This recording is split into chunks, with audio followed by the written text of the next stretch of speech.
Most people will never meet powerful, high net worth individuals because they treat them like opportunities instead of people.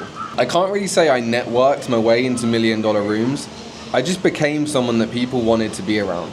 And ironically, that's what ended up making me hundreds of thousands at just 19 years old. Now, the biggest mistake I see people make when they're networking with high net worth individuals, and even people that join private members clubs like the 1%, they constantly just see people as an opportunity and immediately just think, what can I get from this person? Now, high level people don't really want to be networked with.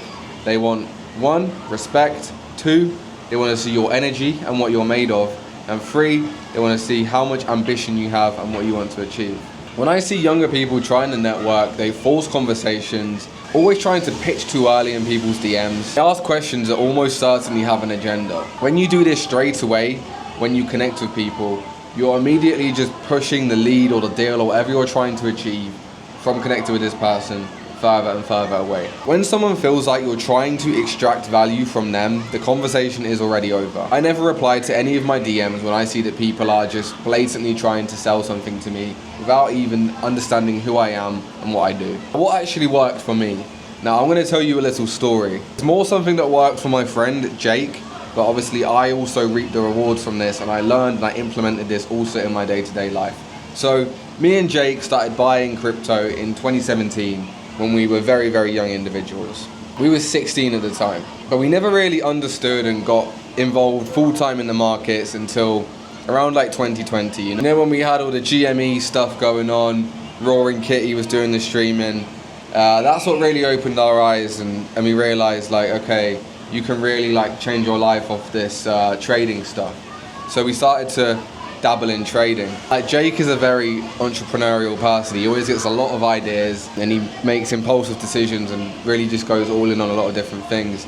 And he thought it would be a good idea to launch a free Discord where we pump and we help promote and push crypto projects. We were sharing the links all over Twitter, Reddit, etc. We were trying to like really get in on these crypto tokens. Now, me at the time, I had a bit more money, I had a bit more cash to my name, but like Jake, he only had, I'd say, around like $1,000, if that. As he wasn't trying to force everything, he was just being a nice, friendly guy, just like connecting and helping as many people as he can. We came across this very wealthy American that knew a lot about crypto and could push the projects that we was involved in very far. His name was Matt. Like, Jake was honest to Matt about his situations. He didn't lie about anything. He showed him his ambitions, what he wanted to achieve with this, where he wanted to take things. He never once asked for help or anything, but because this Matt guy really believed in Jake, he knew that the Discord that we were building was great. It was able to help people and we could really push these projects. He gave him at the time £5,000. And of course, to us at 18, 19 years old, that is a lot of money. And with that £5,000, over the course of the next year, through all the trades, even marketing their own project on the BNB chain, Jake was able to take his net worth from the £5,000 that Matt gave him at the start of this business venture all the way to £500,000 at the age of 19 years old. And because of these opportunities, and because I was best friends with Jake, I was able to make a lot of money from this Discord as well, through the investments that we made across the year. And when you really dissect where this came from, yes, we built our knowledge, yes, we worked really hard, but what made it a whole lot easier to make this money was the fact that we were just some cool young guys, ambitious, putting ourselves out there, connecting with people, being ourselves, and a very high net worth, powerful man wanted to network and work with us. So let's break this into simple behaviors. We never led with what we wanted. We not once asked for help. We not once asked for money. We never pitched anything. No fake curiosity. We were just young guys trying to make it, trying to do something cool, and being ourselves. If I ever had something interesting going on and I was connecting with people, I'd mention it casually and I would leave it there. I would never once ask or beg for a single thing. And number 2, I always made myself easy to be around. Now, I've had the pleasure going out a couple of times, drinking here and there with some very cool, wealthy, and somewhat famous people in the UK. The reason why I was able to do this is because I made myself easy to be around. I have calm energy, don't get overexcited, acting like a big fanboy. If Travis Scott just walked onto this balcony right now, I'd spud him, I'd be like, yo bro, good to connect.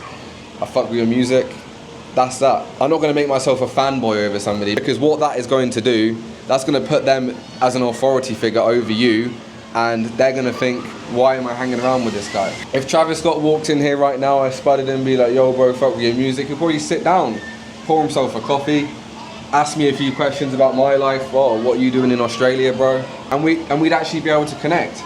But if I stood up like, oh my God, it's Travis Scott, started screaming, throwing things around, he's gonna run away. So it's important when you're connecting with high profile, high net worth, even potentially famous people, you have calm energy. You're able to invite them into your life. And don't be intimidated. Every single time in my life when I was around people that were way above me in their pecking order, I not once treated it like that. I made myself feel like I deserve to be in this room. I belong to be there. I always say, bro, manifest things. Like when I went and I sat in that Lamborghini in Dubai, even though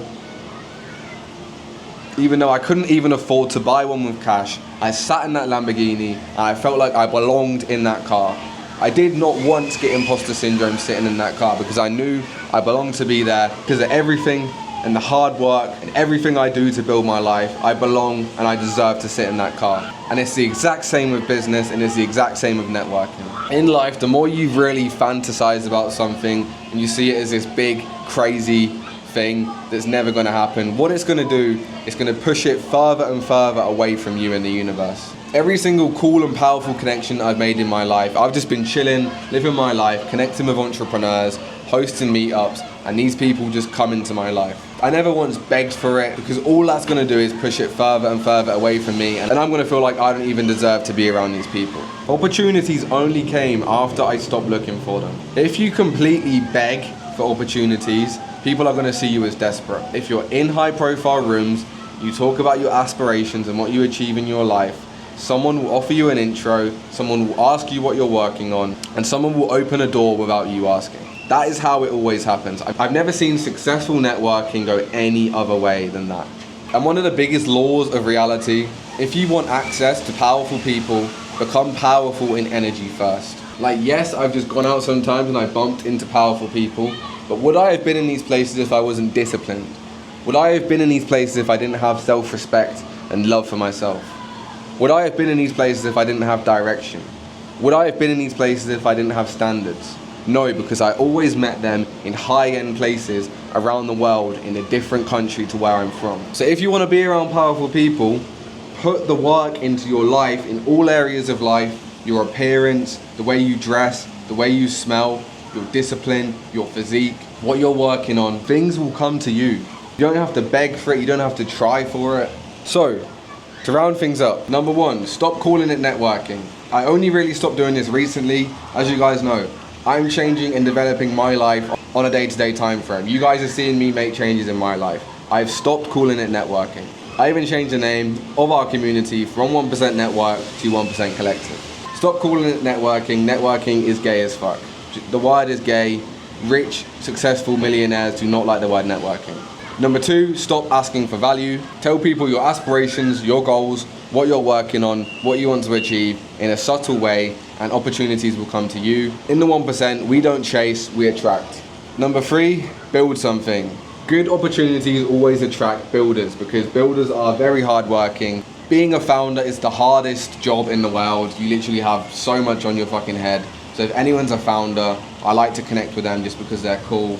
And I know that they're just fighting against the world right now just as much as I am. Of course, opportunities are going to come to more people that also have value to provide in the world themselves. Speak when you have substance. If you're ever in a cool circle and you feel like you have something of substance to add to the conversation, do not be afraid to speak. Be someone that people remember positively. For example, if Travis Scott walks on this balcony right now, 9-figure net worth, I'm just going to be myself and make sure that he has a cool time around me, that he goes home and he remembers, oh, that white guy on the balcony was a cool guy. Because if you're interesting, opportunities are always going to chase you. Every major opportunity in my life came from connection, but none of them came from trying to network. They came from being someone worth connecting to. And this is exactly the standard that we built inside the 1%. Real proximity, real people, real execution.